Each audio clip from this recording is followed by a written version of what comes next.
Bismillahirrahmanirrahim. Wassalatu wassalamu ala Rasulillah Muhammad bin Abdillah wa ala alihi wa sahbihi wa mawala.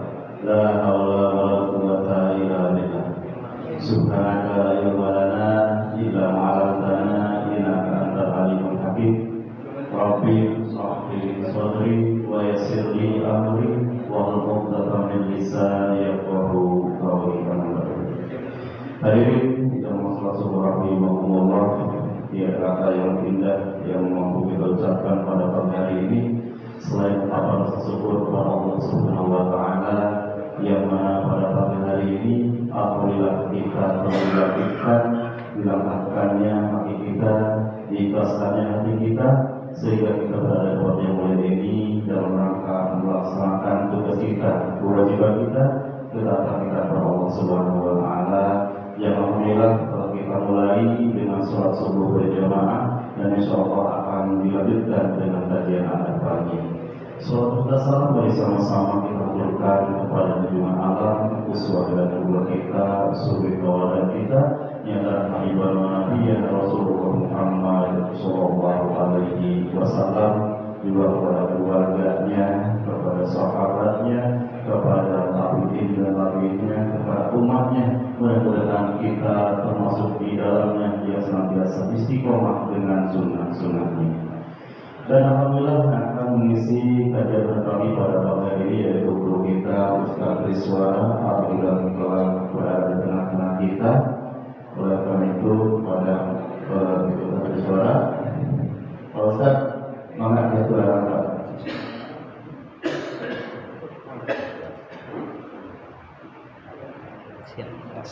dan seperti biasa kita akan membedah mengenai hadis-hadis Arba'in, yang mudah-mudahan isi daripada hadis tersebut bisa kita laksanakan dalam kehidupan kita sehari-hari.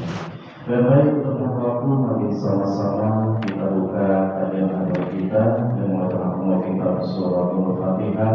Mudah-mudahan ilmu yang kita pelajari pada pagi hari ini ilmu yang mudah, ilmu yang berkah, ilmu yang manfaat dunia maupun akhirat.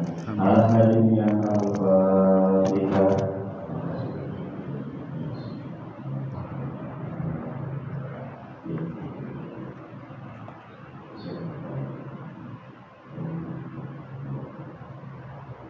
Terima kasih kepada Ustaz Rizwana, silakan.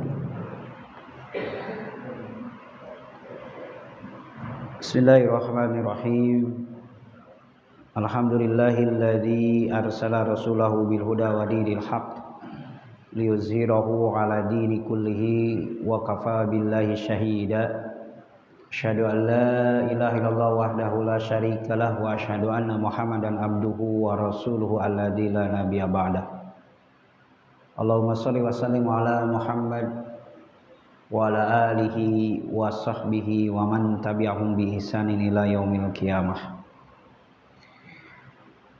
Jamaah ikhwatu iman, puji dan syukur senantiasa kita panjatkan kehadirat Allah Subhanahu wa taala, zat yang dimana telah menciptakan alam semesta untuk kebutuhan manusia terutama, dan kita sebagai makhluknya yaitu manusia, tiada lain adalah kita diciptakan untuk beribadah dengan meluapkan rasa syukur kita kepada Allah Subhanahu wa taala.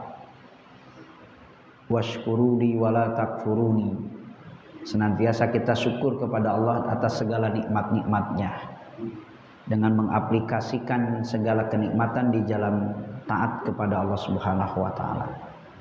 Salawat dan salam mudah-mudahan terlimpah curahkan kepada junjungan alam, yaitu Nabi Muhammad sallallahu alaihi wasallam, kepada keluarga, sahabat tabi'in, itba'ut tabi'in, dan sampai kepada kita yang meniru dan mencontoh jejak langkah beliau. Amin ya Allah ya rabbal alamin. Marilah kita lanjutkan kajian kita tentang hadis arba'in. Sekarang al-hadisus sadis wa salasun, hadis ke-36. Insyaallah ini 6 hadis lagi, hadis arba'in itu. Mudah-mudahan kita diberikan keberkahan dalam mengkaji hadis-hadis Nabi Muhammad sallallahu alaihi wasallam. Bismillahirrahmanirrahim. An Abi Hurairah radhiyallahu anhu. Hadis dari Abu Hurairah, semoga Allah meridhoinya. Qala, beliau berkata, qala Rasulullah sallallahu alaihi wasallam, Rasulullah sallallahu alaihi wasallam bersabda, man nafasa, barang siapa yang menghilangkan, meluaskan, an mukminin, dari seorang mukmin, kurbatan, kesusahan, ya, min kurabid dunya, dari kesusahan-kesusahan dunia, nafasallahu, Allah akan menghilangkan pula anhu, dari orang itu, kurbatan, kesusahan, min kurabi, dari kesusahan-kesusahan yaumil qiyamati, hari kiamat. Waman yassar, dan barang siapa yang memudahkan, ala muksirin, orang yang dalam kesusahan, memudahkan orang dalam kesusahan. Yassarallah, Allah akan memudahkan, alaihi, terhadapnya, fid dunya wal akhirah, di dunia dan akhirat. Waman, dan barang siapa, satara, yang menutupi, dalam kurung tambahan yaitu ain, musliman, seorang muslim, satarahullah, Allah akan tutup kepadanya, fid dunya, ainnya, fid dunya wal akhirah, di dunia dan akhirat. Wallahu, dan Allah, fi aunil abdi, senantiasa ada dalam pertolongan terhadap hambanya, makanal abdu, selama hamba itu, fi auni akhihi, ada dalam pertolongan saudaranya. Waman salaka, dan barang siapa dengan susah payah menempuh, thoriqan, jalan, yaltamisu fihi, dia punya niatan mencapai, menggapai dengan perjalanan itu, ilman, ilmu, sahhalallahu lahu, Allah akan mudahkan baginya, bihi, dengan perjalanan itu, thoriqan, jalan, ilal jannati, ke surga. Wa majtama'a, dan tidaklah berkumpul, qaumun, satu kaum, fi baitin, dari rumah, min buyutillah, rumah-rumah Allah, yaitu masjid, yatluna, mereka membaca, kitab Allahi, kitab Allah, wa yatadarasunahu, dan mereka belajar kitab Allah itu, bainahum, di antara mereka, illa, kecuali, nazalat, akan turun kepada orang atau kaum itu, alaihim, maaf, kepada mereka, as-sakinatu, ketenangan, wa ghasyiyatuhum, dan akan mencurahkan kepada mereka, rahmatu, kasih sayang, wa haffathum, dan akan meliputi terhadap mereka, al malaikatu, malaikat. Wa dzakarahumullah, dan Allah menyebutnya, biman, fiman, pada siapa, indahu, yang ada di sandingnya, di sisinya. Waman, dan barang siapa, abta'a, yang tidak sampai bihi, dengannya, amaluhu, amalnya, lam yusri, tidak akan mempercepat, bihi, dengannya, nasabuhu, nasabnya. Rawahu Muslim, riwayat hadis Muslim. Baik jamaah ikhwatu iman rahimani wa rahimakumullah. Ini hadis tentang bagaimana orang yang punya jiwa sosial, dan yang kedua adalah orang yang senantiasa mencari ilmu. Dalam hadis yang 36 ini Imam An-Nawawi menyimpan yaitu hadis tentang orang-orang yang punya jiwa sosial. Kemudian orang-orang yang senantiasa sungguh-sungguh untuk mencari ilmu. Motivasi buat kita semua. Di antaranya manusia itu adalah makhluk sosial. Di antara sifat manusia itu makhluk sosial. Dari kapan manusia itu punya sifat bahwa dia butuh terhadap orang lain? Yaitu di antaranya ketika Nabi Adam alaihi salam diciptakan. Apa yang pertama kali diminta oleh Nabi Adam setelah sempurna itu? Siapa? Teman hidup, sandaran hidup. Bahkan bapak-bapak menyebutkannya belahan jiwa. Yang dari mana? Itu namanya bibit, gitu kan? Dari situ nanti akan menjadi apa? Menjadi berkembang. Nah, ini adalah bahwa manusia tidak disebut dengan makhluk sosial. Nah, saya sebutkan, Pak, ini berapa, Pak? 5.000. Maaf, ini bukan iklan ya. Ini 5.000. Atau saya ini lagi. Gelas. Ya, air mineral. Berapa itu air mineral? 1.000 ya paling ya, 1.000 ya. Dari 1.000 itu coba yang buat plastiknya, yang ngolah airnya siapa? Orang lain. Semuanya orang lain. Yang bikin tulisannya, produknya siapa? Cuma mau apa? Kita mau apa? Mau minum seteguk, tapi kita membutuhkan siapa? Berarti ini menunjukkan bahwa manusia itu makhluk sosial. Butuh terhadap siapa? Terhadap orang lain. Sesama manusia. Baik. Jamaah ikhwatu iman rahimani wa rahimakumullah, kita bedah sedikit. Ya, karena ini sebetulnya hadisnya panjang dan banyak yang harus kita bedah sebetulnya dari kata per kata itu. Baik, kita lihat. Kata Rasulullah sallallahu alaihi wasallam, "Man nafasa an mu'minin kurbatan." Siapa orang yang dimana mereka mampu melepaskan, menghilangkan, tapi mukminin, Bang. Ikhwatu iman fa aslihu baina akhawaikum, gitu ya.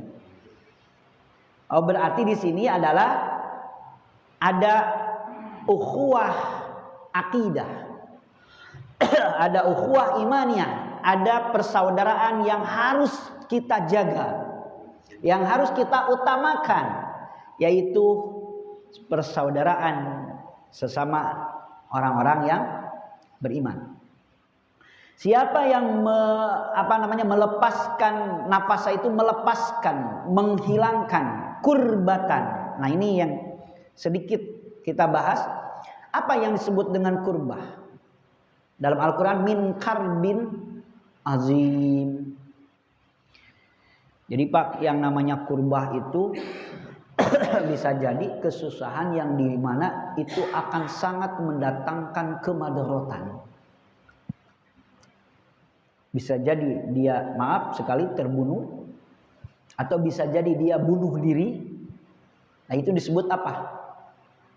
Kurbah. Saya dulu pas kuliah bahasa Arab di Bandung, ada orang Riau namanya sahabat saya, Karbin. Ternyata dirubah karena Karbin itu apa? Susah. Nah, jadi jangan namain asal dari Al-Quran, Pak. Saya namain aja, ada dalam Al-Quran Karbin. Itu susah, Pak. Jadi hidupnya susah, dirubah. Itu dirubah, ya. Seperti apa? Nama betul saya di pesantren namanya Dasim. Nah, Dasim itu nama siapa? Jin, gitu. Penggoda rumah tangga bapak-bapak gitu. Namanya Dasim.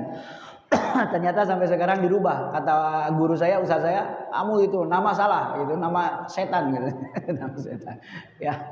Dalam kitab Talbisul Iblis disebutkan dasim, maka diganti dengan wasim jadinya. Ya, jadi wasim. Ya, itu penjaga wasim itu, Pak. Penjaga ya. Beda dengan dasim. Nah, ini karbin. Maka ada Pak kalau diri karbit. Tahu karbit, Pak? Untuk apa itu? Las itu kan ya, las karbit. Jadi kalau dengan karbit itu akan apa, Pak? Meledak itu, Pak. Panas dan lain sebagainya. Nah, bisa jadi itu dari bahasa Arab, Pak, itu ya. Kurbatan itu adalah kesusahan yang dimana itu kesusahannya luar biasa. Luar biasa, ini besar. Maka kata Rasulullah SAW, man nafasa, siapa orang yang mengeluarkan, menghilangkan, melepaskan an mukminin dari saudaranya beriman, kurbatan dari kesusahan, maka lihat akibatnya, efeknya, dampak positifnya yang akan diterima min kurabid dunya, dari kesusahan-kesusahan dunia, nafasallahu anhu kurbatan min kurabil yaumil qiyamah. Kita kalau senantiasa melepaskan kesusahan orang lain, maka Allah, di dunia Allah jamin akan dilepaskan, dihilangkan kesusahan-kesusahan di hari kiamat. Salah satu contoh kesusahannya apa? kita lihat, Pak, di zaman ini, ya bukan zaman ini, di negara ini, di kita menjurus saja kecil. Ini ada sedang bencana, ya bencana. Nah, ternyata mereka di Tamiang, ya, kakak saya masih di sana. Ternyata, Pak, 2 minggu itu akses makanan, akses apa susah itu masuk. Ya. Nah, itu namanya apa? Adalah daripada kurbatan. Ternyata kita sedikit saja mengeluarkan kesusahan mereka. Ternyata Bapak berbagi informasi kepada orang, ternyata orang lain dengan informasi yang Bapak sampaikan terkumpul donasi, bantuan atau rasa empati, simpati dari masyarakat lainnya, maka itu pun menjadi adalah mengeluarkan daripada kesusahan. Ya, kesusahan. Saya kemarin kepada, Masya Allah, Pak, batu 2 ton itu dari sungai ada ke tempat permukiman, di tengah-tengah permukiman rumah. Saking apanya itu, Pak? Besarnya air. Sekitar 15 meter ada, Pak, tingginya. Bukan ini, Pak. Lihat pohon, ternyata lumpur semua itu pohon di atas, Pak. Lihat saya di sana, langsung ke lokasi, dari Garut mengirimkan, bawa mobil, Pak, nyetir. Masya Allah, kesusahan mereka itu sangat luar biasa. Ya, yang tinggal di penggilingan padi karena rumahnya habis dan lain sebagainya. Ini kesusahan siapa? Kesusahan saudara kita sesama muslim, bisa jadi adalah saudara kita juga sesama anak bangsa. Ketika kita misalkan mengumpulkan donasi, meringankan kesusahan mereka, diantaranya itu adalah bagian daripada yang tercantum dalam hadis ini. Insya Allah kita akan dihilangkan dari kesusahan-kesusahan nanti di mana? Di hari kiamat. Atau bisa jadi kurbatan ini adalah bencana. Masya Allah, ini berapa? Kalau langsung di sana itu. Salah. Cuma nggak ada kopi susunya ini. Ya, Pak Basir. Syukron, Pak Basir. Nah ini, Pak, ya. Jadi di antara kurbatan itu adalah bencana yang besar. Kita saudara tetangga punya bencana. Di antaranya bencananya apa, Pak? Bencananya apa? Ternyata ada kebakaran, ada apa? Kita melepaskan bencana itu. Terus kemalingan dan lain sebagainya, kita membantu. Nah, ini yang disebut dengan jiwa sosial itu. Ternyata di zaman sekarang, maaf saja Pak, pagi-pagi pada buru-buru pergi kemana? Ke kantor ya, kerja ya, naik motor, pakai stroke. Ternyata ada seseorang jatuh, cuma di apa saja, video saja, lihat jam, wah takut kesiangan, pergi lagi gitu. Banyak gak yang kayak gitu Pak? Ya itu, ya lebih baik lebih takut sama bos, takut di apa kesiangan itu kan gitu. Jiwa sosialnya apa Pak? Kurang, tidak tertanam lagi, hilang. Itulah Pak, kenapa di antara kehancuran peradaban di muka bumi ini karena tidak adanya rasa empati, rasa simpati, jiwa sosial kita yang ada di muka bumi ini. Ya, di muka bumi. Maaf, saya minum dulu. Bismillah.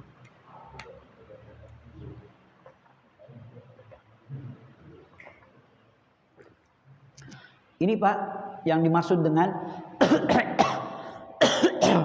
kurbatan, bencana. Ada orang jatuh, cuma di ini aja, berhenti dulu. Siapa nah? Ah, bukan saudara, bukan apa. Udah lewat lagi.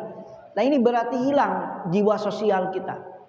Hilang jiwa empati kita, simpati kita. Terhadap siapa? Terhadap sesama. Bukan berarti gini Pak. Bukan berarti di sini kan manapasaan mukminin. Siapa orang yang mengeluarkan kesusahan seorang mukmin. Bukan dibatasi dengan secara tekstual. Maksudnya ada yang jatuh, lihat dulu KTP-nya. Islam bukan gitu kan? Bukan. Bukan. Itu bukan. Ya, maksudnya apa? Ini hitungan pahala. Sama sesama manusia juga ketika menolong sesama manusia yang terzolimi atau yang kena bencana itu sama.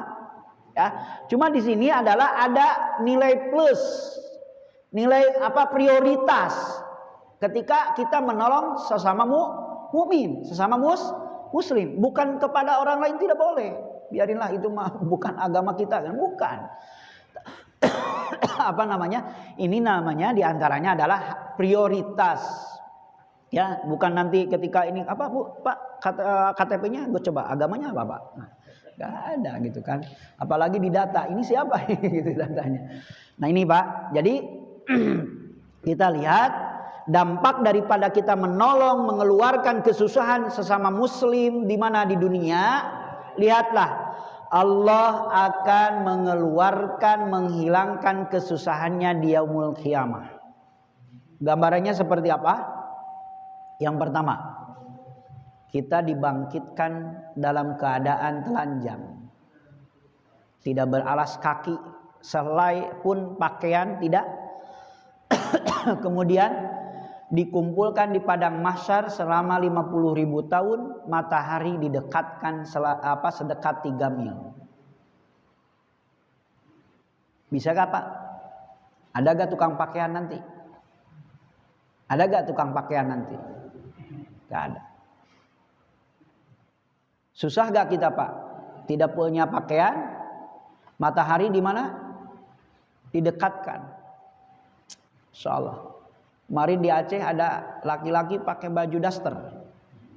Karena gak ada lagi pakaian. Gak ada lagi pakaian. Daripada tidak pakai pakaian. Gitu kan. Itu. Apalagi kita nanti di hari kiamat semuanya rata. Siapapun dia, apapun profesi dan jabatannya, penghasilannya berapa, Allah ratakan. Dia akan dibangkitkan sebagaimana dia lahir. Matahari didekatkan, panas gak Pak? Sekarang berapa mil? Berjuta-juta mil. Ada gak yang bertahan di siang hari di lapangan itu 2 jam? Tapi tidak dalam keadaan hujan, terik matahari panas. Ada gak yang kuat? Tanpa ada, maaf, pakai baju sehelai. Nggak ada gitu kan.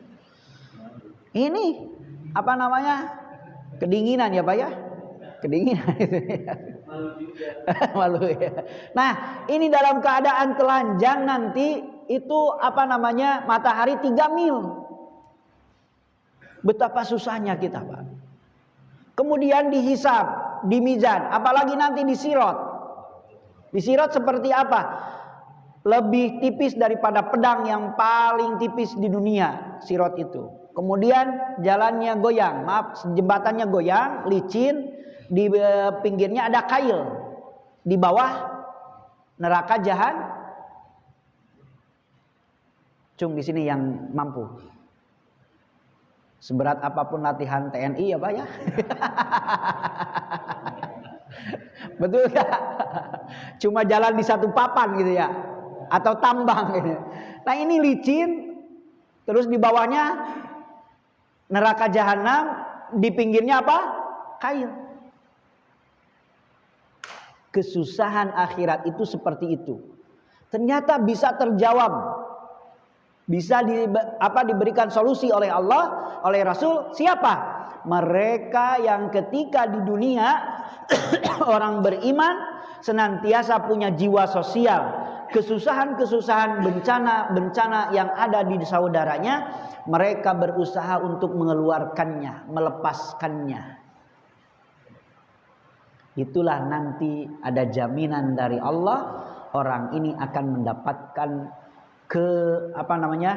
solusi, dikeluarkan daripada kesusahan.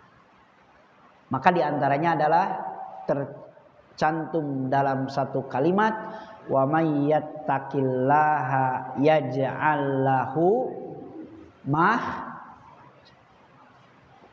jalan keluar dari kesusahannya. Itu orang yang bertakwa itu bukan hanya di dunia.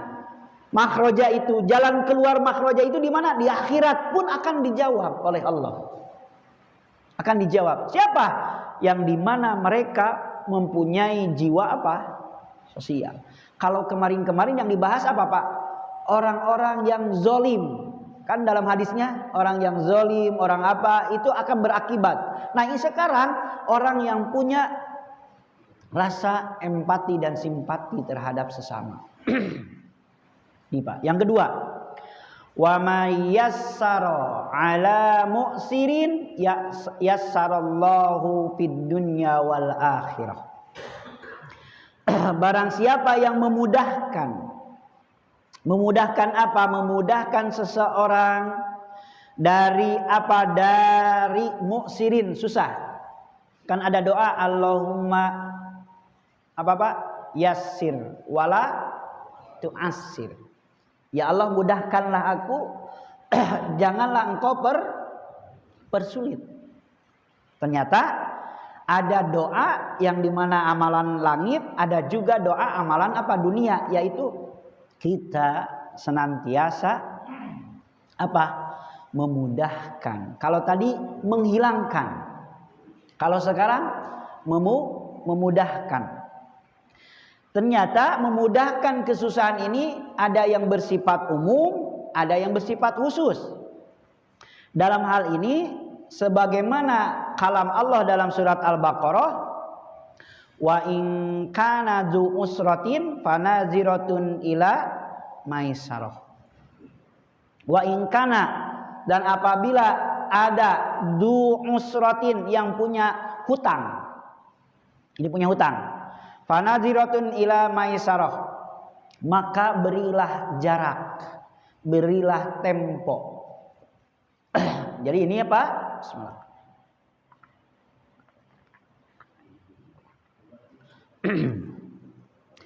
Jadi bapak-bapak, ketika saudara mempunyai hutang, ketika susah pas jatuh tempo untuk membayar, ya, maka berikan apa?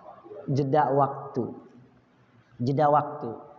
Dari apa? Dari tempo yang kemarin kita sudah sepakati. Nah, ini adalah berbentuk khusus. Jadi hutang. Ternyata dalam hadis lain ketika kita memberikan luang jeda waktu dari 2 minggu menjadi 1 bulan. Dalam jangka 1 bulan itu Bapak sedekah tapi tidak hilang uang itu. Udah nanti saja ya, gak apa-apa kalau belum ada. Memang belum ada. Ini yang tidak mampu nih kan, mu'sirin ya. Bukan yang mampu tapi mu'sirin ini. Usratun zu usrah. Nah kemudian 1 tahun, berapa tahun dikasih tempo. Itu namanya adalah Bapak mempermudah urusan orang lain. Ya, mempermudah urusan lain. Pinjam 1 juta, 2 minggu karena kesusahan belum dikembalikan, maaf saya belum bisa mengembalikan. Oh ya udah gak apa-apa, nanti sebulan masih juga diingatkan, belum juga gak apa-apa misalkan kan gitu ya Pak. Ternyata Bapak selama 1 bulan, selama 2 bulan itu sedekah dengan 1 juta, tapi nilainya tetap Bapak ambil karena itu utang. Nah, itu Pak sedekah. Kenapa dinilaikan sedekah? Karena tadi seseorang menolong orang lain dengan dasar kemampuan uangnya, dengan dasar kemampuan materinya, ternyata kepada orang lain, tapi dengan catatan ternyata utang. Maka mengeluarkan kesusahan itu, tapi ketika jatuh tempo belum mampu untuk mengembalikan, insya Allah ya, insya Allah itu akan bernilai apa? Sedekah. Masya Allah ya Pak. Itulah apa? Islam. Ternyata amal soleh itu gampang atau susah? Gampang. Seperti tadi mengeluarkan kesusahan orang lain.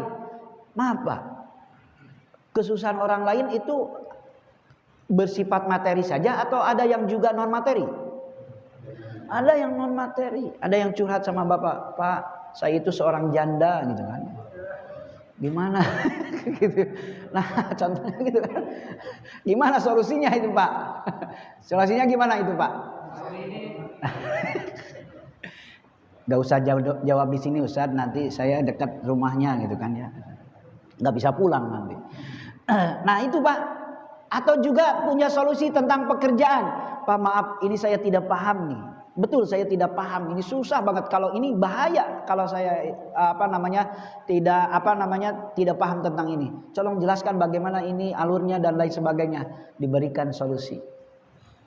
Ya. Kalau kita punya cara yang mudah, kenapa harus dipersulit? Tapi beda dengan di negeri Konoha ya gitu.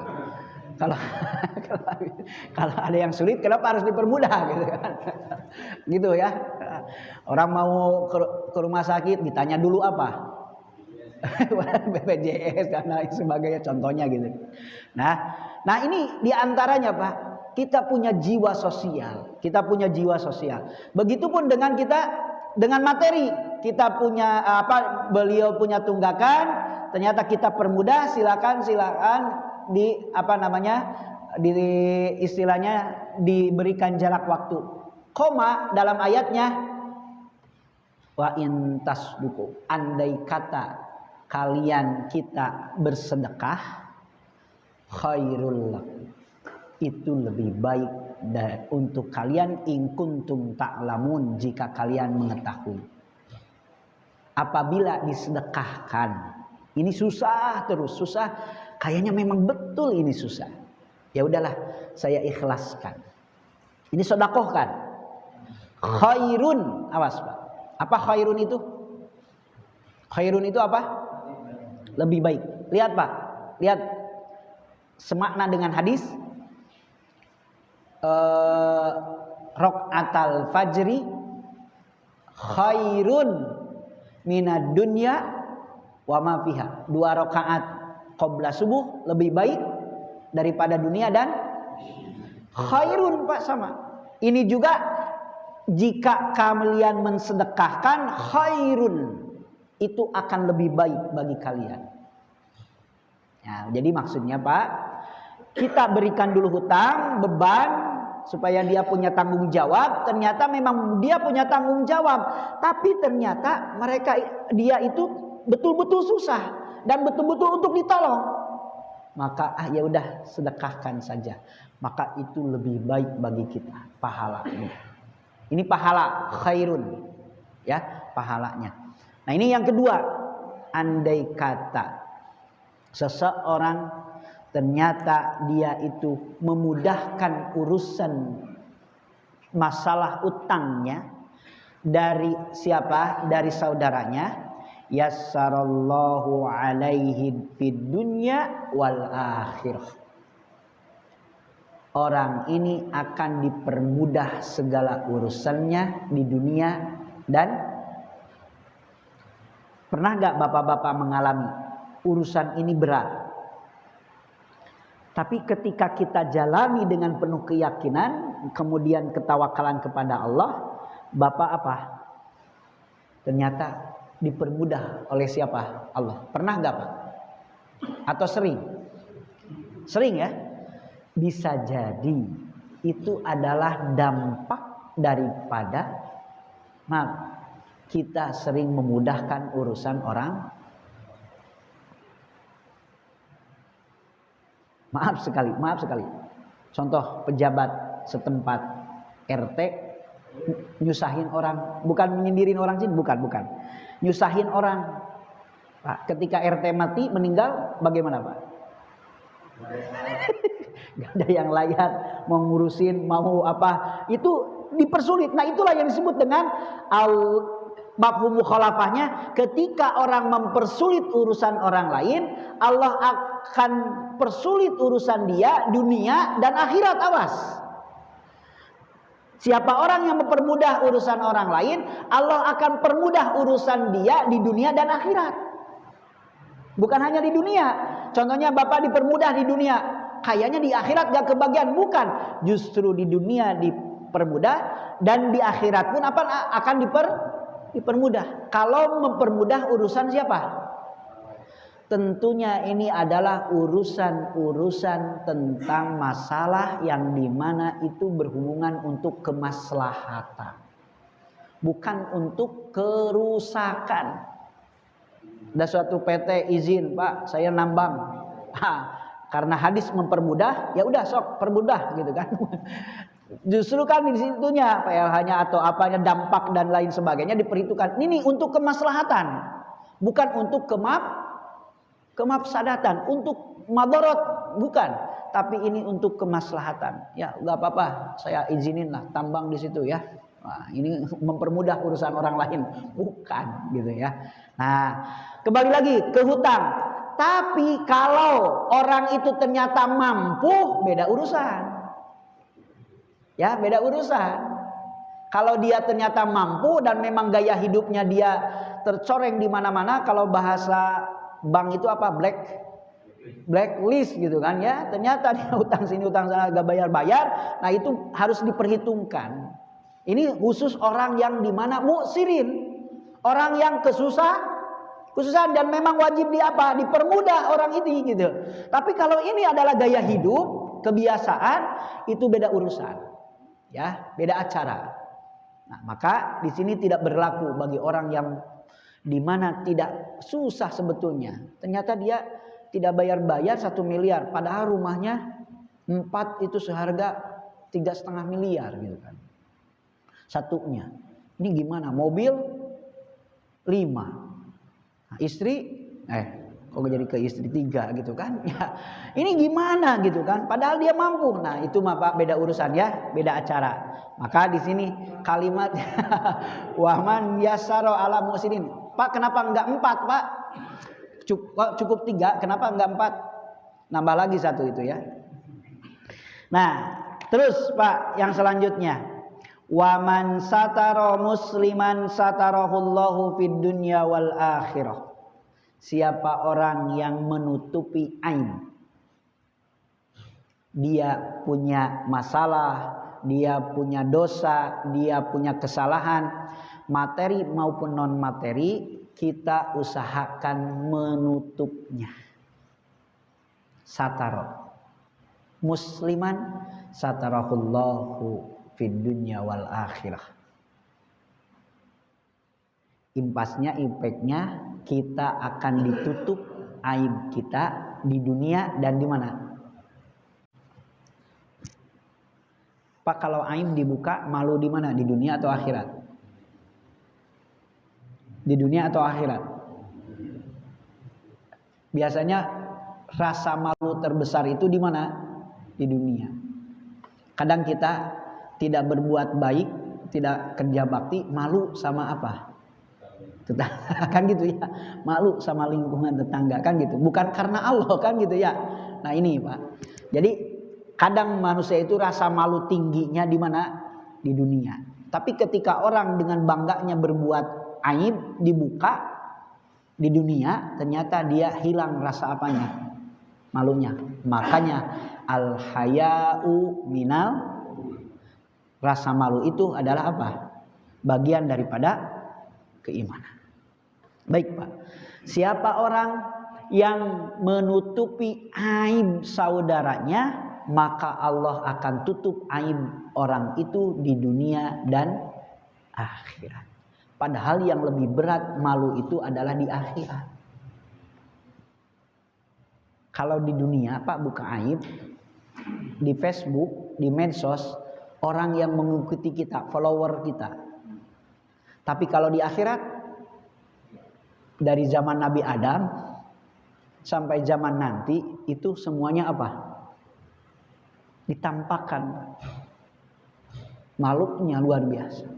Yang tadinya kita maaf sekali tidak terlihat oleh siapa, hanya oleh keluarga kita, ternyata nanti bisa dibuka oleh Allah untuk seluruh manusia. Bukan, sekali lagi, bukan karena kita orang baik, tapi Allah menutupi keburukan kita. Disinilah kita jangan selalu mengumbar aib orang lain. Karena kita pun punya apa? Punya aib. Punya aib. Ya. Caranya seperti apa, Pak? Kalau orang sudah punya pengetahuan, akan sering apa Pak? Sering apa? Ngomong tentang pengetahuan itu. Maksudnya kalau orang suka ingin tahu urusan orang lain, tidak akan pernah bisa dipendam. Orang itu pasti apa? Susah Pak untuk memendam. Kalau kita sudah apa? Sudah masuk ke memori kita. Melalui telinga atau melalui apa? Mata. Mata, makanya jangan apa? Jangan kepo. Bahasa ini ya. Jangan apa? Kepo. Apa sih? Apa sih? Kalau sudah tahu, takutnya orang ini tidak bisa berhenti untuk apa? Itu. Orang pengetahuannya sejengkal tentang orang itu, bisa jadi dia berbicara. Beda kan dengan uang ya Pak ya? Uang satu depak, satu sini, bisa jadi satu apa? Itu. Kalau bicara itu Pak, iya saya juga dengar. Padahal baru apa? Baru dengar. Orang munafik itu apa yang didengar langsung diungkapkan. Itu orang munafik. Ya, padahal menurut ini dilihat, dirabah, diterapkan gitu kan. Dipahami dulu, ya, dipahami dulu. Seperti kata-kata gini Pak.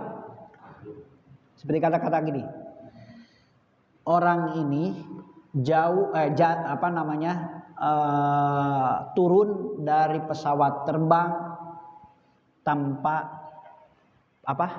Parasit. Apa kondisinya Pak? Kondisinya apa orang itu? Hancur, mati? Ya.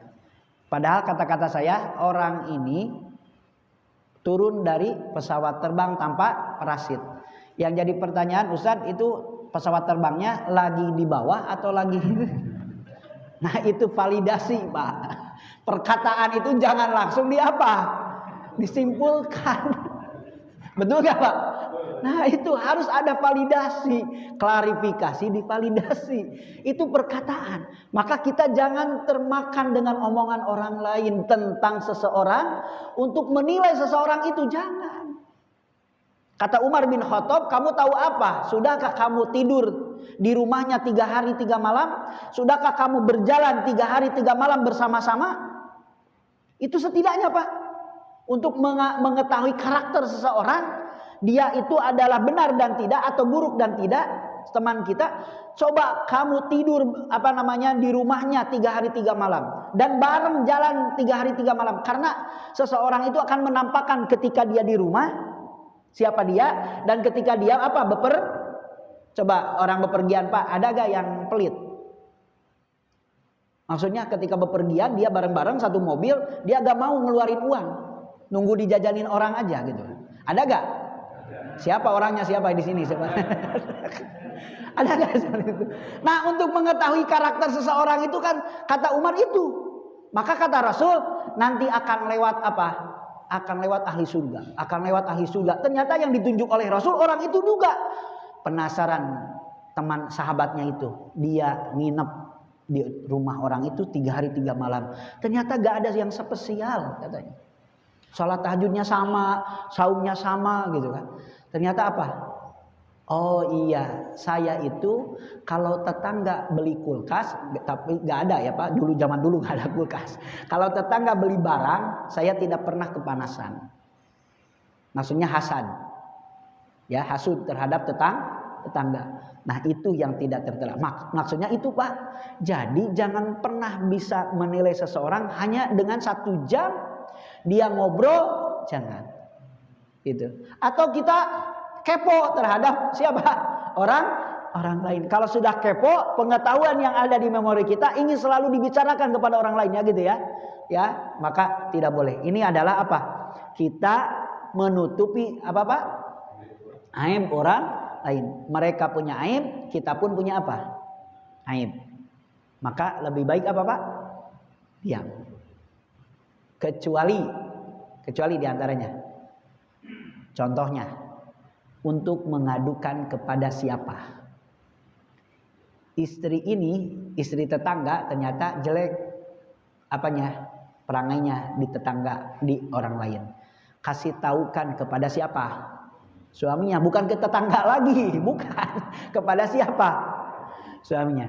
Ada anak, ini ternyata anak itu perangainya buruk. Jangan kasih tahu kepada orang tua tetangga, tapi kepada orang tua si anak ini. Ada murid kepada siapa? Guru. Nah gitu Pak. Bukan menceritakan aib itu, hanya kita untuk apa tadi? Mendidik terhadap orang itu, dan ternyata dilaporkan kepada orang yang punya kekuasaannya, ya, walinya. Nah ini, ya, gitu. Kemudian selanjutnya ini selesaikan sekarang insyaallah. Wallahu fi aunil abdi maka al abdu fi auni akhihi. Allah akan senantiasa dalam pertolongan kepada hambanya, akan menolong selama hamba ini selalu senantiasa menolong orang lain. Maksudnya apa? Allah akan mudah dengan tidak susahnya menolong kita selama kita selalu mudah menolong orang lain. Kan tadi orang kalau mempersulit orang lain, Pak, si A ini mempersulit orang lain, pasti kehidupannya apa? Akan sulit. Ya. Pernah nggak Bapak contohnya kecelakaan kecil di jalan, pesban atau apa dan lain sebagainya, ternyata selihat kondisi susah gitu kan? Ternyata Allah kirimkan seseorang, kirimkan siapa, padahal dia tidak apa? Tidak kenal gitu kan. Pernah gak ngalamin seperti itu Pak? Nah ini diantaranya Allah akan senantiasa dalam menolong hambanya selama hamba itu suka menolong orang lain. Ya, ini jaminannya. Kemudian ini Pak. Wa man salaka tariqan yaltamisu fihi ilman sahalallahu lahu bihi tariqan ilal jannah. Barang siapa yang ternyata mereka bersusah payah untuk mencari ilmu. Al ajru ma'al masyaqqah. Pahala itu beserta godaannya, tantangannya. Maksudnya bapak-bapak di sini saya yakin tidak semua latar belakang hadir di sini sama, pasti berbeda-beda. Ya, contohnya ada bapak-bapak yang maaf sekali harus debat dulu dengan istri untuk ngaji itu. Sebentar mah, ya tuh Pak, takut ini kan nanti mama mau senam gitu kan ya, ada kayak gitu kan. Kenapa nggak diantar gitu kan? Ada nggak? Misalkan gitu kayak atau ke pasar ya bisa jadi kan gitu ya. Itu Pak paling susah menundukkan, maaf sekali, keinginan perempuan. Lebih berat daripada setan. Inna kaida syaitoni do'ifa, tipu daya setan itu lemah. Wa inna kaidahuna, sesungguhnya tipu daya perempuan itu azim, besar. Coba bayangkan Pak. Berarti Pak, kalau maaf sekali ya, kalau Bapak debat dulu dengan istri dari rumah untuk apa? Untuk mau ngaji, itu pahalanya lebih besar daripada Bapak gak ada rintangan sekali gitu kan. Gak ada rintangan sekali. Bukan istri, bukan ini ya. Maksudnya apa ya? Ini ternyata kan Bapak latar belakangnya dari rumah, ada kepentingan anak, kemudian malas. Nah itu malas sama setan gitu kan, sendiri gitu. Nah ini lebih besar ya dari pahalanya. Ini diantaranya bahwa man salaka thariqan yaltamisu fihi ilman. Siapa orang yang dengan susah payahnya untuk datang mencari ilmu itu. Adapun yang lain apa? Melawan ngantuk, melawan pekerjaan, melawan apa, itu juga beda-beda latar belakang Bapak hadir di sini itu. Ya, kalau saya cuma jarak saja dari Garut ke sini contohnya. Itu kan jarak saja ya. Maka jangan ada yang saya jauh apa sama saya. Contohnya gitu kan ya. Nah, jangan ada yang paling yang paling berat Ustaz. Nah, itu mah Allah yang menilai. Dan maaf sekali, Bapak sendiri kemampuannya itu susah atau tidak untuk datang ke sini. Itu adalah salaka namanya. Ya, salaka. Yang kedua, yaltamisu. Yaltamisu itu apa? Maaf sekali. Bukan untuk menjadi ulama, bukan menjadi kiai. Bapak-bapak itu hadir bukan untuk menjadi ulama. Yaltamisu itu Pak, apa namanya? Kalau instalasi listrik itu kalau apa tersentuh akan apa Pak? Gitu ya Pak, kaget gitu kan? Nah maksudnya apa? Walaupun Bapak kesini hanya untuk menambah wawasan atau ingin memperbaiki diri, itu cukup saja. Maka tetap itu orang disebut mencari ilmu. Mencari ilmu. Tenang Pak, ini sebentar lagi saya. Udah kode sebentar saya. Ya, nah Pak, jadi ini Pak, apa namanya? Yaltamisu itu cuma apa? Cuma nempel saja, ada apa? Ada keinginan gitu kan. Nah, jadi bapak-bapak datang ke sini bukan muluk-muluk ingin menjadi kiai, ingin menjadi ulama gitu kan. Cuma ingin memperbaiki diri saja atau menambah ilmu saja gitu kan tentang tazkiyatun nafs. Insya Allah itu namanya adalah mencari. Maka Pak, yang batal wudu apa Pak? Lamasa. Menyentuh. Menyentuh apa? Maksudnya kata Ibnu Abbas, menyentuh tapi ada syahwat sampai gini atuh Pak, laki-laki itu atau perempuan itu kadang-kadang kalau disentuh suka ada yang langsung hidup lah gitu ya Pak, langsung hidup. Ada yang ini harus dirangsang dulu. Nah, kalau yaltamisu baru juga apa? Nyentuh sudah apa? Nah, itu batal wudunya. Gitu maksudnya Pak, batal wudunya. Apalagi sampai mengeluarkan itu batal gitu. Nah, itu yang disebut dengan lamasa. Kalau sentuhan biasa tidak, karena Nabi mencium Aisyah sesudah wudu tapi tidak wudu lagi, langsung sholat. Karena berarti Nabi tadi tidak lamasa. Kalau bapak-bapak ini, nah, kata Imam Syafi'i, kalau ada dorongan syahwat ternyata memuncak, nah itu batal kata Imam Syafi'i, bukan sentuhan biasa. Ya, bukan sentuhan biasa. Baik Bapak. Apa kata Rasul? Siapa orang yang ternyata dia dengan susah payahnya mencari ilmu, menuangkan ilmu dengan pikirannya, dia menjaga ngantuknya untuk mencari ilmu, membaca contohnya, membaca mengkaji, maka kata Rasul dia akan Allah mudahkan bihi thoriqan ilal jannah, jalan-jalan menuju surga.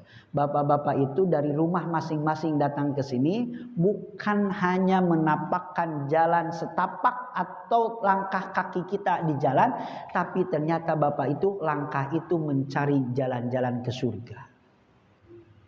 Itu Pak. Kalaupun ngantuk di masjid, maaf, di majelis taklim, itu tetap akan Allah permudah jalan ke surga. Tapi jangan niat dari rumah, daripada ngantuk di mana? Di rumah, lebih baik ngantuk di pengajian. Itu beda ini. Kan ya tamisunya fihi ilman, tujuannya untuk mencari apa? Ilmu. Kalau dari rumah ternyata mencari ilmu, niatnya ternyata ngantuk di mana? Di masjid, karena lihat tetangga sebelah ngorok, gitu kan? Tetangga sebelah sudah nguap-nguap, yang di tengah jadi apa? Nah itu Pak, teman itu mempengaruhi. Maka di situ insya Allah Bapak akan mendapatkan pahala ini. Bapak akan dipermudah jalan menuju kemana? Menuju surga. Lebih baik kehilangan sendal di mana? Di masjid daripada ya sering-sering aja hilang Pak. Nah itu Pak. Kemudian yang terakhir.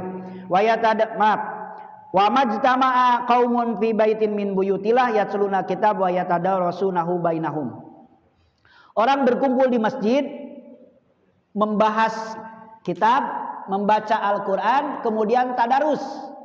Tadarus itu ada yang baca satu orang lain memperhatikan dan membenarkan bacaan. Terus gitu kan Pak.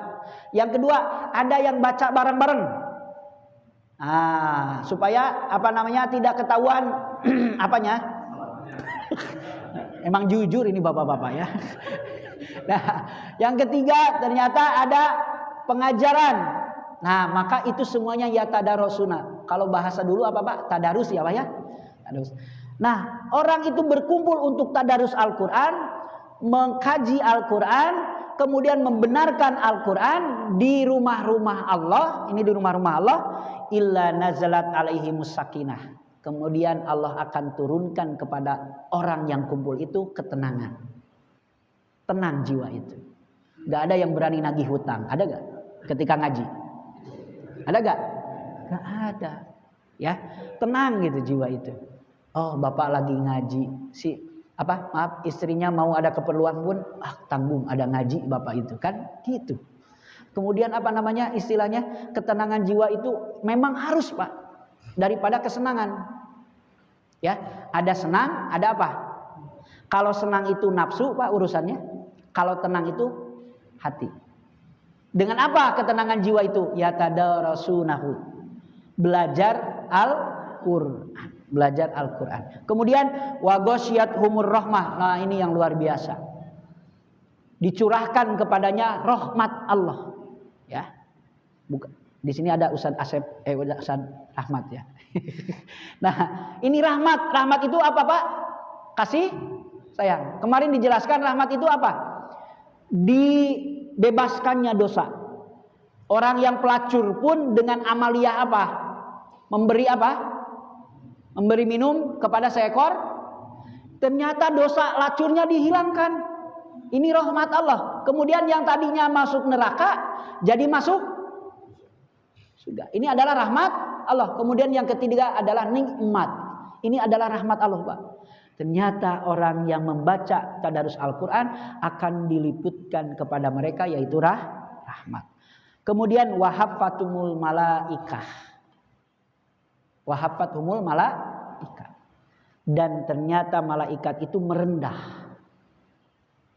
Maaf, Bapak ketika baca Al-Qur'an, maaf sekali, makan jengkol contohnya, malaikat itu tetap mencium, mengendus bau mulut, maaf bukan bau mulut, wangi mulut tilawah Al-Qur'an kita.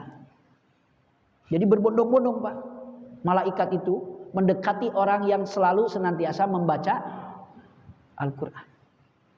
Kemudian apa di antaranya malaikat itu turun? Di antaranya adalah untuk menghormat, bahkan mengabulkan keinginan-keinginan, menghapuskan dosa ketika nanti dipanggil oleh Allah ke langit lagi. Nah, ini adalah orang-orang yang senantiasa belajar Al-Qur'an. Wa dzakaramuhumullahu fiman indah. Yang terakhir, Allah akan senantiasa sebutkan namanya di mana? Di langit. Kumpul Pak Presiden dengan menteri-menterinya. Dipanggillah Pak Rahmat, Ustaz Rahmat, Pak Hasto. Wih, disebut-sebut padahal bukan menteri. Coba Pak, rasa apa Pak? Rasa bangga. Ini di sisi malaikat disebutkan nama kita, Pak Hasto, contohnya Pak Rahmat. Padahal kita bukan malaikat. Oleh siapa? Oleh Allah, sang pemimpin, sang wali, gitu maksudnya. Ini disebutkan. Inilah orang-orang yang senantiasa istiqomah tadarus Al-Quran di masjid. Inilah sekali lagi hadis tentang perlunya kita punya jiwa sosial. Yang kedua adalah apa? Perlunya kita senantiasa pengorbanan, perjuangan mencari ilmu. Karena iman itu memerlukan ilmu. Karena ibadah itu memerlukan apa? Ilmu. Berarti orang yang bodoh adalah termasuk orang yang ada dalam dosa. Ya, karena mencari ilmu itu hukumnya apa? Wajib. Sudah saya mah gini ajalah sholatnya, gini. Nah, tidak, salah itu.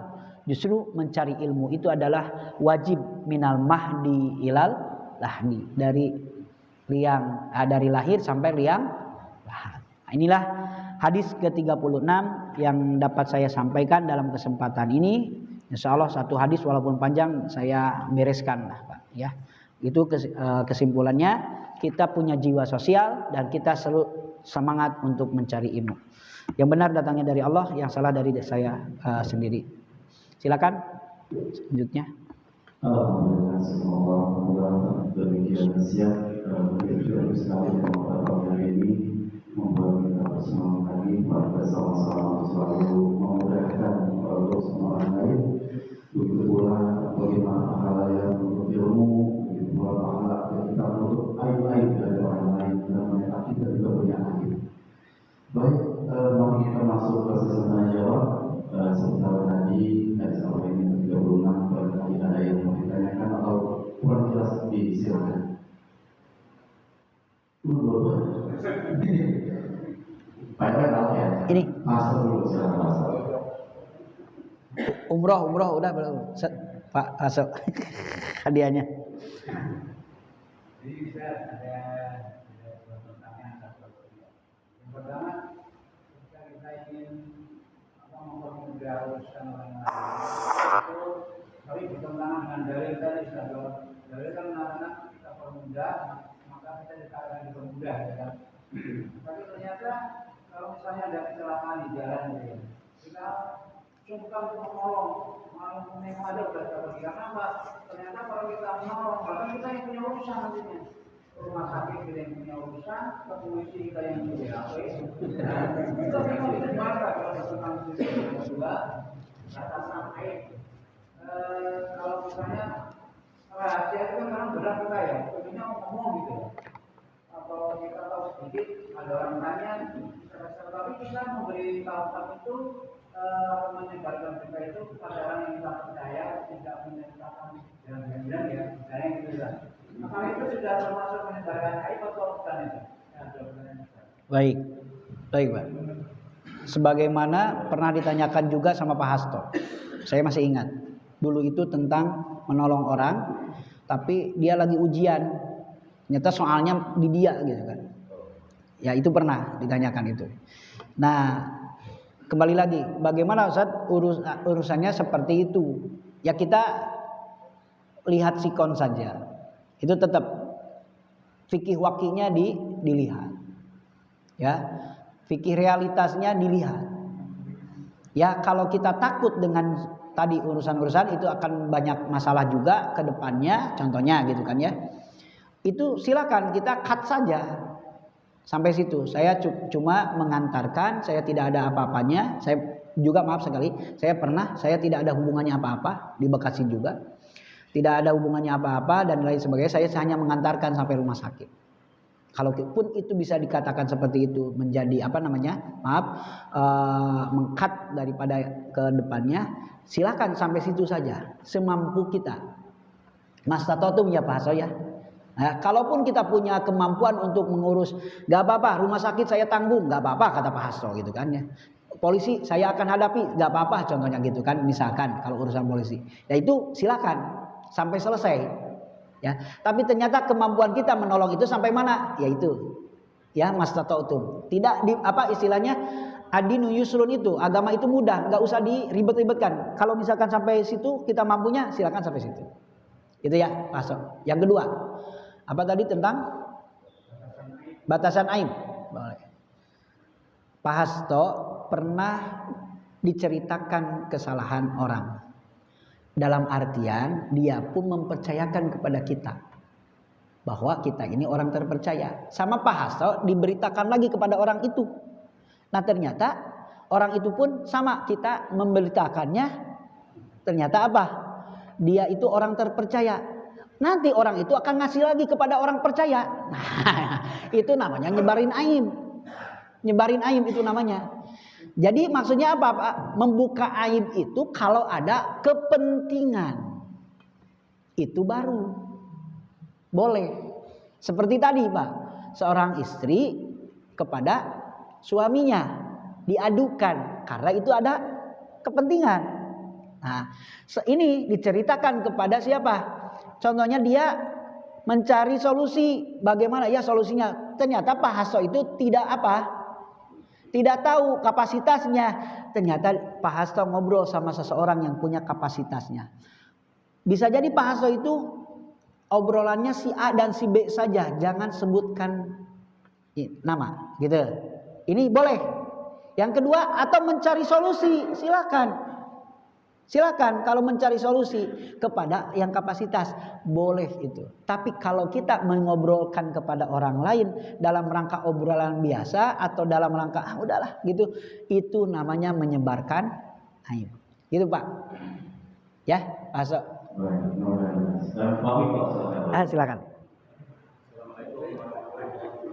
Waalaikumsalam warahmatullahi wabarakatuh. Ketika suatu negara memberikan bantuan ke negara lain yang ada risiko besar, kan skalanya internasional. Ya. Dan ketika suatu pemerintah memberikan bantuan untuk skala nasional, betul. Seperti Aceh, seperti kemarin dari Sura, itu kan atas nama negara dan atas nama pemerintah. Apakah ada pahala yang kita dapatkan dari pemberian pemerintah atau pemberian negara? Karena aku sebagian dari mereka memberikan ada pajak. Masya Allah, betul. Apakah ada peran rakyat ketika itu atas nama pemerintah? Ya pemerintah yang gajinya siapa? Pemerintah itu dana sosial itu dari mana? Nah, dari apa? Pajak. Atau misalkan kalau dalam BUMN ada apa Pak?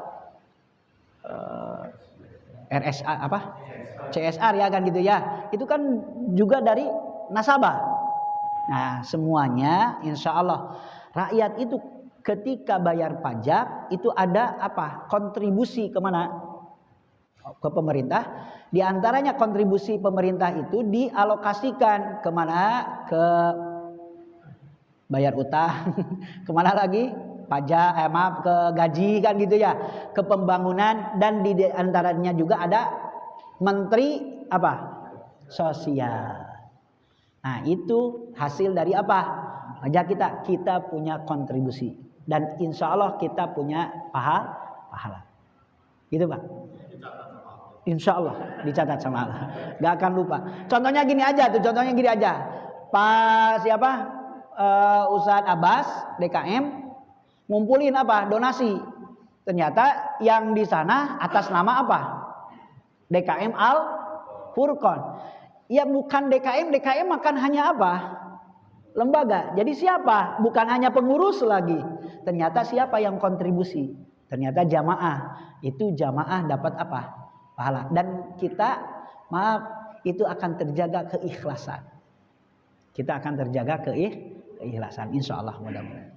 Iya, tadi disebut Pak Abbas, Assalamualaikum Pak Abbas, beliau tidak bisa ikut kajian dengan Ibu. Alaika wa alaihi salam. Baik, yang tadi Pak RW mau jadi.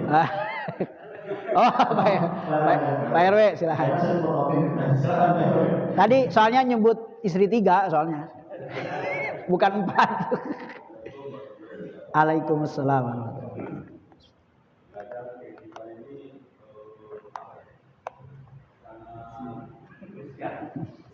Kita berbuat baik, berpikiran baik, tapi ya namanya itu juga tidak dulu.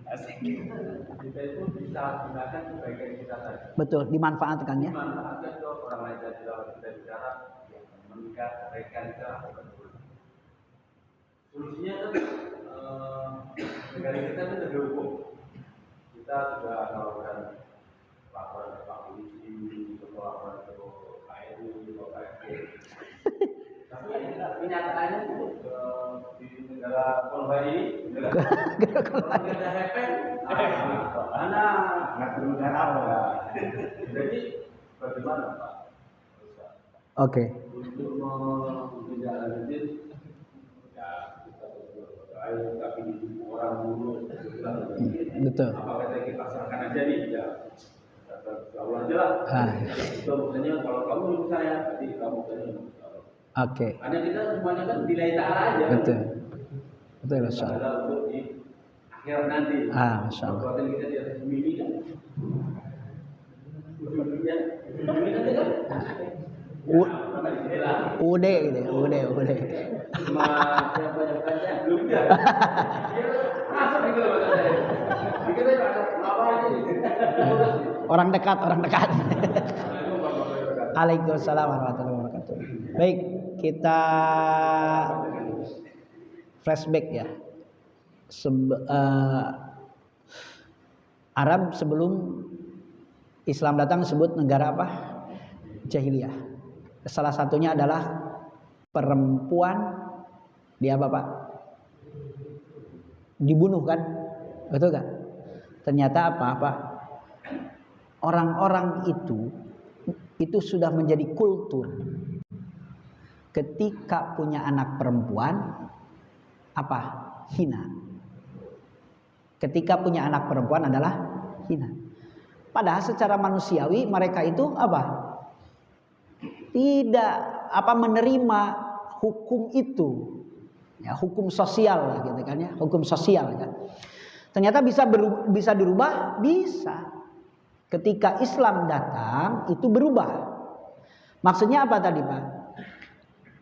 Bisa jadi di kita pun secara kultur, mudah-mudahan belum. Kalau sudah secara kultur ini namanya terbuka, maka akan mendatangkan bencana. Ternyata masih banyak orang yang baik. Masih banyak orang yang jujur. Dan itu yang harus kita pertahankan, yang harus kita tetap kampanyekan gitu kan. Nah, dalam sekali lagi zaman yang penuh fitnah, orang yang baik dimanfaatkan orang lain, orang yang jujur dimanfaatkan orang lain, bahkan ditindas gitu kan ya. Nah, kembali lagi Pak. Kita mau di posisi yang mana? Apakah kita mengalah dengan keadaan seperti itu? Atau kita di sisi lain akan bertahan dan terus untuk supaya orang tahu.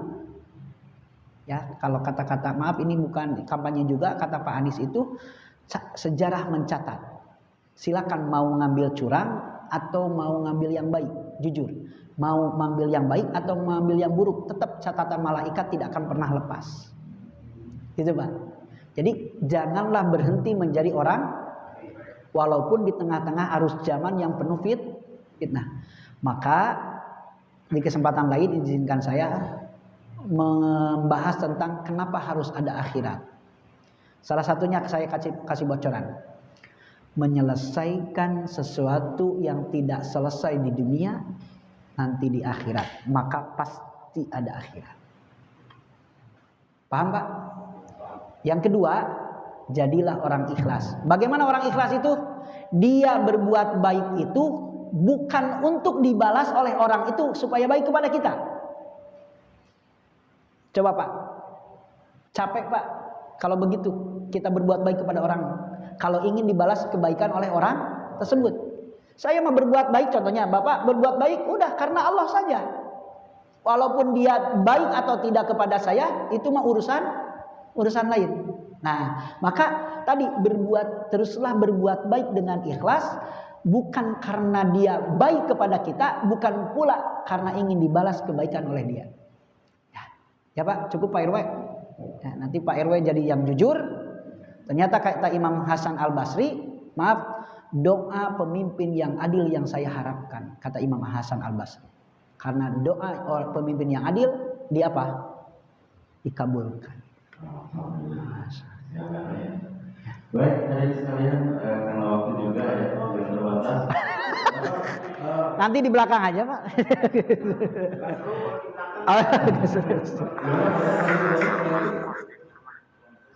Kalau waktu sudah ini udah lewat, kamu nanti pertemuan lainnya ya. Kamu kan panitia apa?